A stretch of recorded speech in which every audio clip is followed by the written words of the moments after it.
Et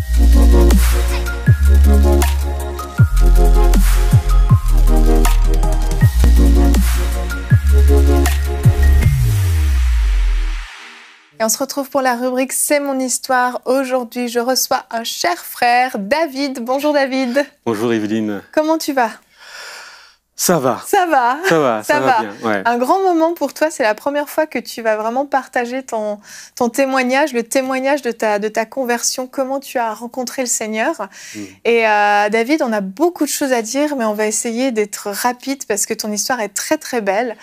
Tu es né en Martinique, oui. Mais à l'âge de 3 ans, tu es parti en France rejoindre tes parents qui étaient partis un petit peu avant toi. Oui. Et puis là a été le début d'une enfance, une adolescence compliquée, difficile particulièrement avec ton père. C'est ça. Alors pour faire court, sans rien oublier, il faut savoir que mon père, c'était un homme bien à la base, hein, mais qui a quand même des antécédents, des antécédents familiaux. Donc je pense qu'il a juste été confronté à un héritage. Voilà. Alors, c'est un homme qui nous a mené la vie dure, parce que, bon, violent, autoritaire, colérique. Donc, mon éducation, ça a été à coups de poing, j'ai pris beaucoup de raclées, en fait. Alors, bon, c'est vrai que j'en faisais des vertes et des pas mûres. Ouais. Hein, mais tu méritais pas ça. Mais voilà, j'étais un enfant, donc c'est ça. C'est ça. Alors, j'ai grandi comme ça. Pas que moi, je veux dire, ma sœur aussi a un peu goûté à tout ça. Ta mère aussi. Et ma mère, beaucoup. Ma mère a été une femme battue. À un moment donné, je me suis posé certaines questions. Pourquoi mon père est comme ça? Et puis, j'avais même des envies de meurtre. Je veux dire, pour un enfant, c'est pas quelque chose de facile à vivre.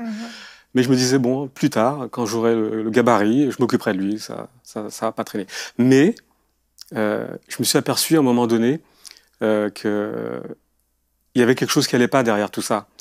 Et un jour, je suis tombé par hasard, parce qu'on avait une bibliothèque, je suis tombé sur des livres qui étaient cachés derrière les autres, et c'était que des livres de sorcellerie.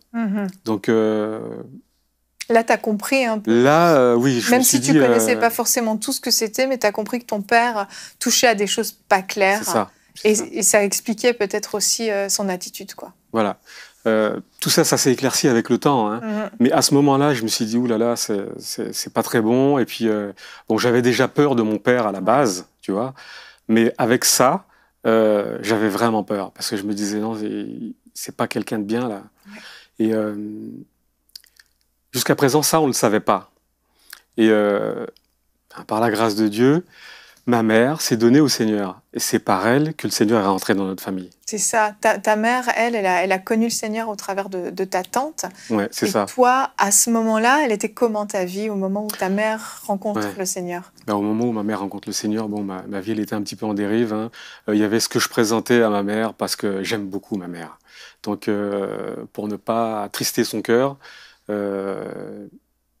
ce que je faisais à l'extérieur restait à l'extérieur. Par contre, c'était vraiment une vie... j'ai commencé par le vol, petit vol, des petits larcins.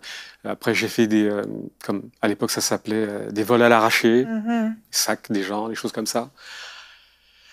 Et après ça, je me suis mis à faire des cambriolages, donc j'allais cambrioler chez les gens. Et puis j'ai commencé, en parallèle, je fumais déjà. Et puis à un moment donné, j'ai commencé à dealer. Donc j'étais un bon revendeur. Je revendais partout où c'était possible. Et puis en particulier au lycée, là où j'allais. Et puis à un moment donné, je me suis mis vraiment à même consommer ce que je devais vendre. Donc c'était complètement accro. J'étais complètement accro. Ouais, j'étais accro. Du matin au soir, j'étais toujours à l'envers. Puis ça a même eu un impact dans mon cerveau, parce que il y a des périodes de ma vie où c'est le trou noir. Je me souviens absolument pas de ce que j'ai fait, de ce que j'ai vécu. Et puis à un moment donné, les prières, donc les prières de ma mère, Tout à fait. ont porté leurs fruits. C'est-à-dire que Dieu a commencé à frapper à ma porte. Donc j'étais libre ou pas d'accepter d'ouvrir la porte. Bon, c'est vrai que ça va vite, là, je passe des choses, mais ce qu'il faut savoir, en rappel par rapport à mon père, c'est que quand ma mère s'est donnée au Seigneur, la cohabitation était plus possible. C'est-à-dire que lui, il servait clairement le diable, et elle voulait servir Dieu. Et là, on n'est pas dans de la métaphore. Hein. Non, c'était clairement ça. C'était clairement ça. Alors, ça lui a pas plu, et puis il a tenté de la tuer, donc de l'empoisonner. Mais Dieu l'a délivrée de ça. C'est-à-dire que, oui, elle avait pris le poison, oui, ça commençait à agir en elle, mais elle était aussi soutenue dans la prière. Puis il y a beaucoup de gens, des intercesseurs là, qui voyaient très bien ce qui se passait en parallèle et qui la lâchaient pas.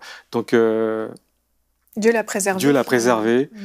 Ça avait commencé à atteindre son corps, vraiment, à la faire mourir progressivement.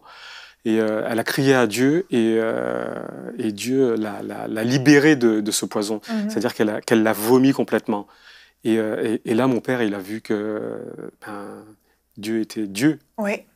Donc, pour en revenir à ce que je disais tout à l'heure, bon, moi, par rapport à ma vie qui était un petit peu dissolue, là, avec le reste de la famille, on pouvait plus le tolérer à la maison. Ton père, c'est ça. Père, ouais. Au bout d'un moment, toi, tu l'as mis dehors, en fait. Voilà. Il a bien compris que s'il restait, ça allait mal se passer, quoi. C'est ça. Mais du coup, ça n'a pas changé ce que je faisais. Et j'ai quand même entrouverte la porte au Seigneur. Mais il y a eu un élément déclencheur à un moment donné. Oui, c'est-à-dire que ma mère priait beaucoup pour moi. Ma mère était, comme on dit, elle avait toujours le genou à terre. Et puis un jour, elle m'a demandé de ne pas sortir, de rester à la maison. Elle t'a vraiment supplié ce soir-là de ne pas sortir. Elle m'a vraiment dit, il faut vraiment que... Et j'ai dit, bon, ok. Et je suis resté. Et ce jour-là, je devais sortir en voiture avec des amis. Ils ont eu un accident de voiture. Il y en a un qui est décédé dans l'accident. Celui qui a pris ma place, parce que je ne voulais pas y aller, il est handicapé à vie aujourd'hui. Et celui qui conduisait, il a ça sur la conscience maintenant, il doit vivre avec. C'est affreux. Donc là, oui, ça résonnait en moi. Je me disais, bon, ok, il va falloir que je me remette bien là. C'est ça. Ça a été comme un électrochoc, une prise de conscience pour toi qui fait que, à partir de ce moment-là, tu décides de mener une bonne vie. Tu commences à aller à l'église un peu avec ta mère. Oui. Tu arrêtes la drogue, tu arrêtes les vols, tu passes ton bac, tu essayes de mettre ta vie en règle. Ça dure 2 ans, cette période-là. Un petit peu plus de 2 ans, oui. Mais je le faisais par mes propres forces. C'est ça. Voilà. En fait, c'était surtout ça. Je m'interdisais en fait d'aller fréquenter les gens que je voyais avant. J'étais toujours enfermé chez moi parce que c'était la seule solution pour moi. Pour te protéger de toi-même. Et puis, à côté de ça, T'es parti à l'armée ? Oui, je suis parti à l'armée après ça. Mais en fait, mon approche avec Dieu, c'était très ça, tu dois faire ça ou tu dois pas faire ça. Ouais. Voilà. Il y avait pas eu encore de rencontres, de relations ou de quoi que ce soit. C'était bon, Dieu est le chemin. Ok, moi je veux prendre ce chemin-là. Et puis le chemin, je le bâtis quelque part de mes propres forces. Tu vois. Et sur une série de droits et d'interdits, voilà. En fait, finalement. C'était mais tu étais dans une prison un peu à ce moment-là. Ah oui. Donc le seul point positif que j'ai retiré de ça, c'est que j'ai passé beaucoup de temps à lire ma Bible. Donc je l'ai découverte et puis je l'ai dévorée. Moi qui lisais jamais. Donc tu Tu as beaucoup lu, tu as, Ouais. tu as appris à connaître un peu le cœur de Dieu au travers de ces lectures. Ouais. Et après ça, tu es parti justement à l'armée. Et là, tu as recommencé à Ouais. descendre, à chuter, au point d'arriver au fond du trou, si on veut. Ouais. Et là, tu prends une vraie décision à ce Et moment-là. là, je prends une vraie décision. Là, je décide de tout abandonner au Seigneur, de lui donner ma vie. Comment ça se passe? T'es où? T'es chez toi? T'es tout seul? Oui, je suis tout seul. Ça s'est toujours fait comme ça. Je suis tout seul.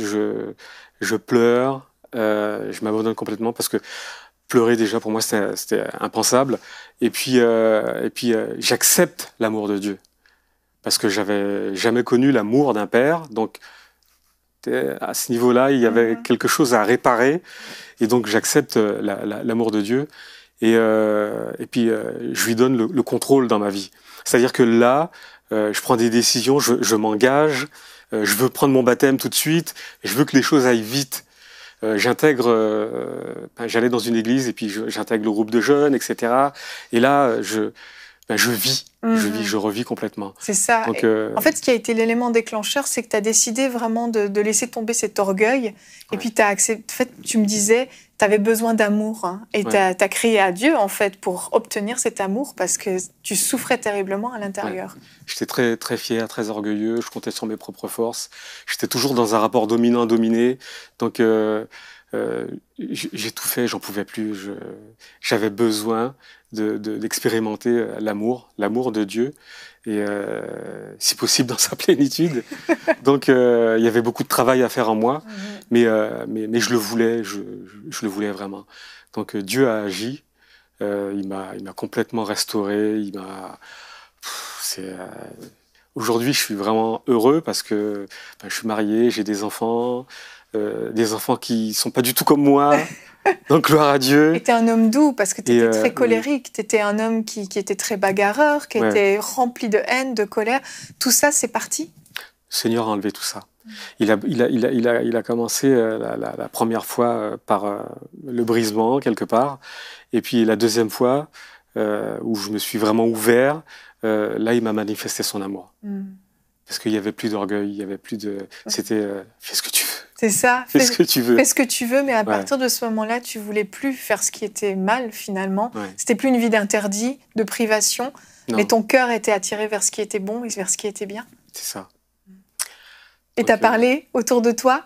Oui, quand je me suis allé revoir tes amis. Je courais, j'allais dans là où j'habitais, enfin dans le quartier là, et puis j'allais dire à tous mes amis là, je leur disais, je crois en Jésus, Jésus m'a libéré, etc. Et puis vous devriez voir ce que je vois, etc. Et puis ils me regardaient, ils me disaient, ok, cool et tout. Mais tu sais, c'était par respect, parce qu'il y avait cette crainte. Mais bon, ça leur parlait pas plus que ça. Mais c'était pas du tout la même chose que lors de ma première rencontre avec le Seigneur. Tu sais. Là, je suis allé vers eux parce que j'avais quelque chose à donner. Voilà. Merci beaucoup, David, pour ce très beau témoignage à la gloire de Dieu.